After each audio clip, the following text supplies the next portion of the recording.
You are not checked by your performances. You are checked by how you handled failures. Fortune 500 के बारे में तो आपने सबने सुना है ना, Fortune 500 कंपनीज, उसमें से कहीं सीईओज को मैं मिला हूं, नेशनल इंटरनेशनल सेमिनार्स में हम मंच पे साथ में रहे हैं। अभी 2 साल पहले शिव खेरा और हम लोग साथ में थे, बहुत अच्छी बातचीत वार्तालाप हम मंच पे बैठे तब हुआ था। बड़े बड़े सीईओज को मैंने पूछा है, मल्टीनेशनल कंपनीज के सीईओज को, कि the person to whom you are paying more than 10 crore rupees per annum in salary, what do you ask them in their interviews?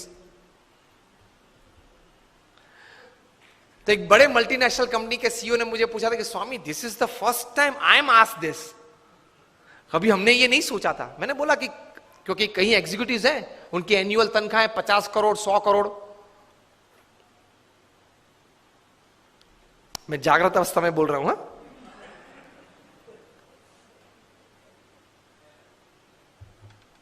ये बहुत बड़ी सॉफ्टवेयर बनाने वाली कंपनी है,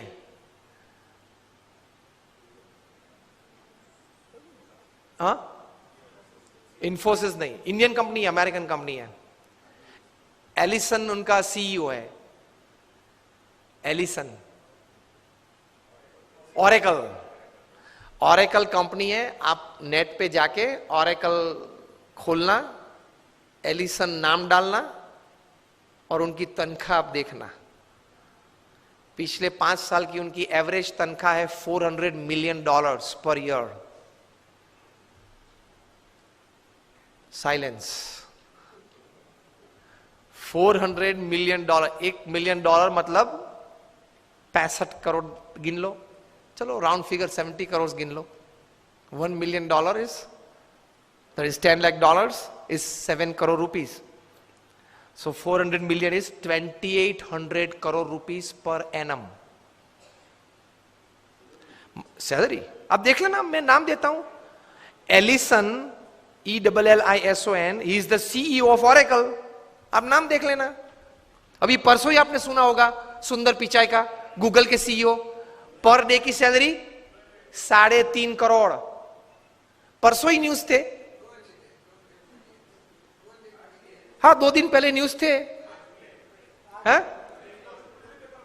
in the print media it is today, electronic media में 2 दिन पहले आ गए थे ब्रेकिंग न्यूज में। लास्ट ईयर फाइनेंशियल ईयर की पूरी सैलरी उनकी 1285 करोड़ थी,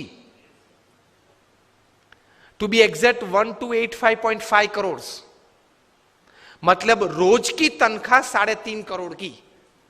सुंदर पिचाई, गूगल के सीईओ। अब देख लेना। मैंने इनको पूछा, इनकी एमएनसी की टर्नओवर थी 2.5 लाख करोड़ की। हम दिल्ली में एक फंक्शन में साथ में थे, मंच पे बैठे थे। मैंने उनको पूछा कि दोज एग्जीक्यूटिव्स हुम यू पे मोर देन 10 करोड़ और 25 करोड़, उनको इंटरव्यू में आप पूछते क्या हो? क्योंकि उनके पास डिग्रीज तो एक्स्ट्रा ऑर्डिनरी है, he is a double MBA from LSE और हार्वर्ड, एकेडमिक्स तो पूछना नहीं है। इतनी बड़ी तनख्वाह देते हो तो वो 10-15 साल का अनुभव तो है उसको। 10-15 साल में उसने 50,000 करोड़ 1 लाख करोड़ मैनेज किए हैं, हर साल टर्नओवर किया है, ऐसी कंपनीज में ही बड़ी बड़ी पोजीशंस में वे रहे हैं। तो उनको नेटवर्किंग में पूछना नहीं है, एडमिनिस्ट्रेशन में पूछना नहीं है, HR में पूछना नहीं है, मैनेजमेंट में पूछना नहीं है, ग्रोथ के बारे में आपकी क्या सोच है वो पूछना नहीं है। आप पूछते क्या हो उनको इंटरव्यू में? उन्होंने मुझे एक बहुत अच्छी बात बताई कि स्वामी जी, इन कक्षा के लोगों को, जिनको हम ये प्रकार की तनख्वाह देते हैं, उनको इंटरव्यू में एक ही प्रश्न पूछते। I was like very surprised. मैंने बोला एक ही प्रश्न पूछते हो? कहा। और उनका उत्तर वे 20-25 मिनट तक देते हैं, तभी उत्तर पूरा बनता है। That was more surprising. I said what do you ask? He said हम एक ही प्रश्न पूछते और ये पूछते हैं, describe a big failure in your life and how did you handle it? प्रश्न क्या पूछते हैं इन कक्षा के लोगों को? Describe a big failure in your life. आपके परफॉर्मेंस के बारे में हमें कुछ पूछना नहीं है कि मैं पहली कंपनी में था, वहां 200% सेल बढ़ा दिया, दूसरी कंपनी में था, वहां 500% ग्रोथ कर दिया, वो हमें नहीं सुनना है। वो था, आप लोग सब जो यहां बैठे हो, जो इंटरव्यू वाले देने आए हो, जिनको हम ये तनख्वाह देने वाले, सबके पास ऐसी ऐसी परफॉर्मेंस स्टोरीज है, ये कॉमन है, ये हमको नहीं पूछना है। पूछना क्या है? Describe a big failure of your life and how did you handle it. Simple. Performance से आपका कैलिबर का टेस्टिंग नहीं होता, वो तो किसी को भी चांस मिल जाता है, प्लेटफॉर्म मिल जाता है तो कूद लेता है। How did you handle failure? How did you handle a setback? How did you handle a fall in your life? That is important.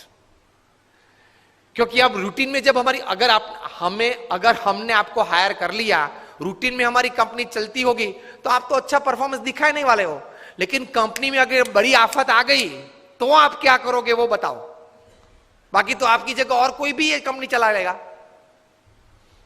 Isn't it a very important question? उसमें वो मल्टीनेशनल कंपनी के CEO ने मुझे बताया कि स्वामी, इसके उत्तर में उसको 20-25 मिनट हम देते हैं और उसमें भी हम ये जांच करते हैं कि किस प्रकार के विचार और प्रैक्टिसेस उसने अप्लाई किए, वो साइड में रखते हैं, किस प्रकार के एटीट्यूड्स उसने उस वक्त रखे, उस पे हम गौर रखते हैं। What we see in his answer is not what he thought during failure, not practicals what he applied to come out of that failure. What we see is what type of attitude he kept when he was a failure, when he met failure in his life. तो महान लोग ये परिस्थिति में इस प्रकार के attitudes रखते हैं। तो इसमें यह बात आती है गम खाने की। ये बहुत बड़ा विचार जो प्रमुख स्वामी महाराज ने दिए, उसमें कई प्रकार के ऐसे अर्थ आ जाते हैं।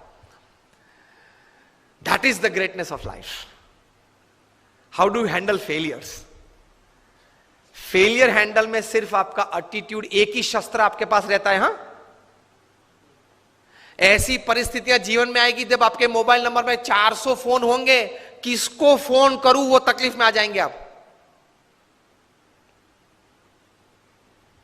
Even if you are the Sahara of thousands of homes, when you are lying बेसहारा in तिहार for 4 years, किसको फोन करूं? उनके मन में भी दिक्कत होगी ना कि अभी 4 साल से 10,000 करोड़ के रुपए के व्यक्ति तिहार में है, किसको फोन करते होंगे वो? मोबाइल में तो होंगे 1000 से ज्यादा नंबर। आपके सिटी के, बेंगलोर के किंग ऑफ द स्काईज जब भारत छोड़ना पड़ा, तब भारत का पासपोर्ट नहीं यूज कर पाए, डिप्लोमेटिक पासपोर्ट पे भाग गए ना। अभी वापस लाने की सब प्लानिंग चल रही है, आएंगे शायद, और अगर मुंह खोलेंगे बड़े बड़े तकलीफ में आने वाले हैं। तो फेलियर्स जब आते हैं तब एटीट्यूड्स किस प्रकार का रखते हैं, that is very important in life. Blame game चालू हो जाती है। तो ये व्यक्तिगत जीवन में है।